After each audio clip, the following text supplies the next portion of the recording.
Horseback riding may not be the first thing that comes to mind when you hear the word therapy, but BYU Weekly's Kika Latu shows us how some students are serving the disabled by using horses for healing. Each with their own personality and character, these horses on the Hoofbeats to Healing Ranch are cared for and looked after by volunteers. BYU students volunteer their time and hard work as part of BYU's Horses for Healing. It's really rewarding just having service every other week that I can really devote myself to. And I really enjoy that at BYU there's so many opportunities to do service with any interest. So for me, I like to work. I like physical labor, so it's a very rewarding activity for me. Horses for Healing is part of BYU's Center for Service and Learning. Students help children of all ages with disabilities adapt and deal with their disorders through horse therapy. A lot of clients, when they riding horse and they have getting better situations and they have getting improvements. So I think it's a really good project to help out the people that when they ride horse, they feel better and have better improvement in their medical situation. The horse therapy these BYU volunteers help with is uniquely different in their approach from many other foundations out there. We are a very unique family therapeutic horseback riding center, which means we have a very unique approach to doing horse therapy. And it goes on the basis of if you didn't crawl correctly or you've had trauma or a brain injury, that your brain gets unwired. And the horses we use genetically move like you're crawling. And so what happens is when you ride these horses, it literally repatterns you physically and neurologically back to more normalcy. The therapy is not only unique, but the horses as well. This specific type of horse therapy requires a particular breed with a distinct gait.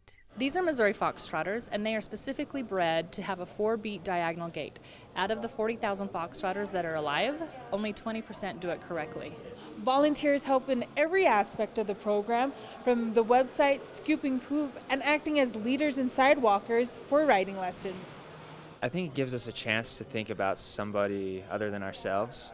It gives us a chance to reach out and help people in need and helps us appreciate what we have. Kurt Johansson, a single parent whose daughter was diagnosed with reactive attachment disorder, brings his daughter twice a week to the Hoofbeats to Healing Ranch for horse therapy. He says he keeps coming back because he likes what he sees, and what he sees are results.